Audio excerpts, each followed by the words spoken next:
Ça, c'est Pierre. Pierre Demar.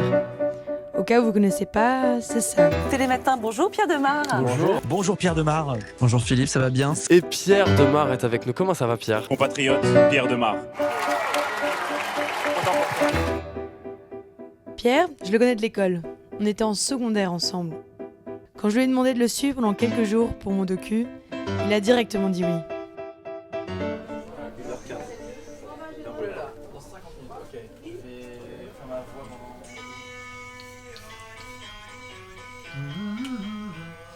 Mamma mia. Dio, Dio, Dio, Dio. On est dans une loge atroce qui ressemble à toutes les autres malheureusement. À The Voice Belgique donc pour la finale où tu m'accompagnes et ça me fait tellement plaisir. Et alors parce qu'on a deux performances ce soir. La première c'est Un jour je marie un ange qui est le morceau le plus connu avec un talent. Et la deuxième chanson c'est mercredi et je porte ce que j'ai porté aussi au Zénith, ce plastron. Il y a ce truc de guerrier. Et en même temps, c'est pas le guerrier qui vient tuer du monde, c'est un guerrier qui vient bénir ses fans, tu vois. C'est un truc très. C'est divertissant en fait. Et ça fait partie du spectacle, c'est important, je trouve. Puis ça veut dire que je respecte les gens qui sont là. Tu vois, ils ont acheté leur place et ils sont pas juste venus m'entendre à ce moment-là, ils auraient pu écouter le CD chez eux.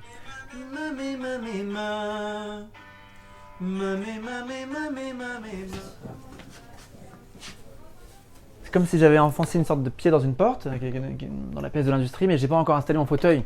Je peux pas vraiment poser là tout de suite. Je pense que demain je peux partir, tu vois. Enfin, je peux partir, pas selon ma volonté. Mais les gens, s'ils ont le désir de m'oublier, ils le feront. La réalité, c'est que si je fais le meilleur disque du monde et que j'en suis tellement fier, mais que personne l'écoute, je vais juste me tuer en fait. Ça n'a pas d'intérêt. Donc bon, on a tous envie d'être écoutés à un moment donné ou vus, un petit peu, ouais, un tout petit peu quand même.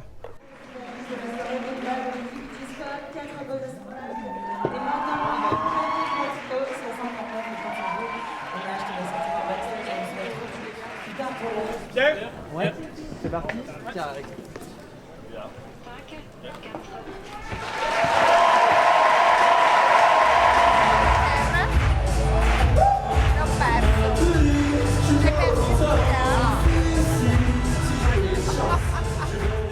Le premier, il est bien, mais il est très maladroit. C'est un premier album, donc il y a plein de fautes, plein d'erreurs, tu vois. Je bénéficie plus de cet aspect de la nouveauté, tu vois, la jeunesse, la fraîcheur, c'est fini ça.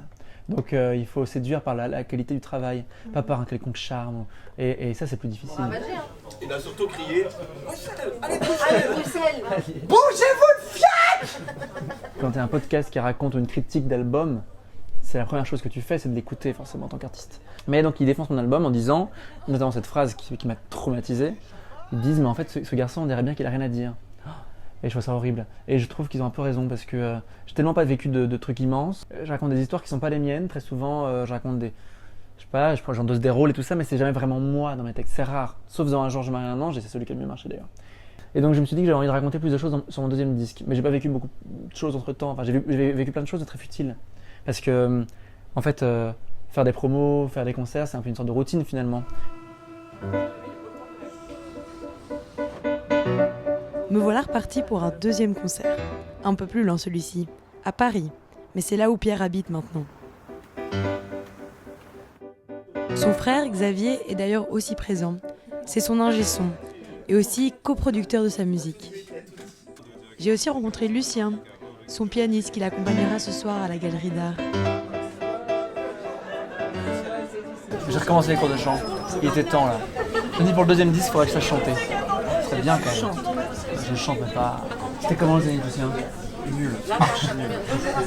Non, moi j'ai pas aimé, mais par contre ceux qui étaient là, j'ai eu des bons retours. Et moi j'étais dépité parce que j'étais à faune, j'avais pas mes aigus, j'avais rien, donc j'ai l'impression de faire n'importe quoi. Et après le concert, Lucien a dit des mots qui m'ont touché. Et ça représentait quoi le Zénith pour toi? Ça représentait des choses ou... Une revanche sur la vie. Non, je rigole. Ça représentait, c'est une belle réussite. Le Zénith, c'est quand même une belle salle, c'est immense, c'est mythique. Lady Gaga a joué là, c'est quand même pas mal.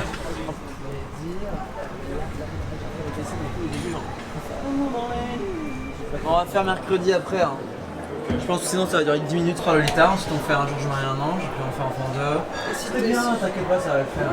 Tu sais que ma voix elle est défoncée. Tu peux pas ta main? Je voudrais bien savoir la loi des sons. Ouais, donc je te laisse une petite boucle. Non, t'inquiète. Je veux bien après. Tu vas te le faire à chaque fois. On aura plus besoin de nous. Ah, là, c'est pas mal. Tard, un jour je marierai un ange. Je la vois ni. Oh. Ça va plus. Excuse-moi. Comme ça va, ça va pour être le chaud.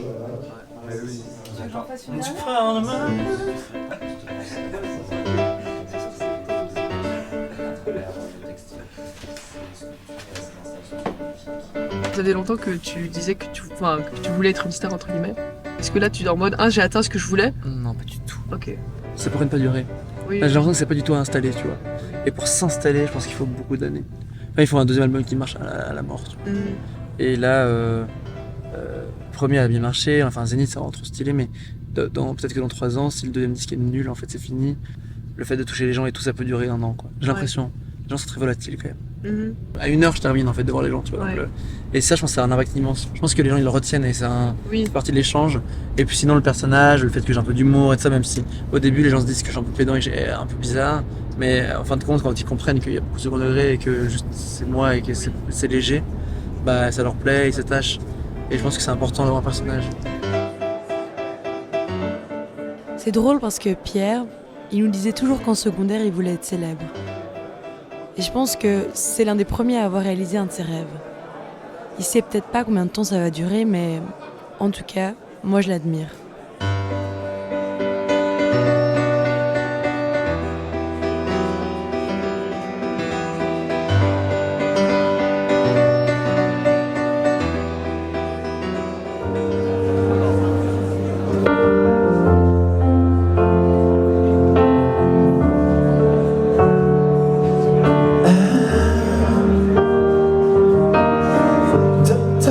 Un jour je marierai un ange, on fera l'amour dans les nuages, en priant pour qu'il y ait un échange, tu sais, une histoire ancrée dans les âges.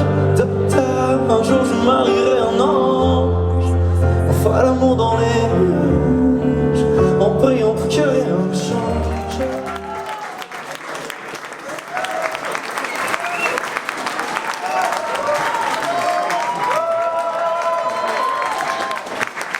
Merci infiniment.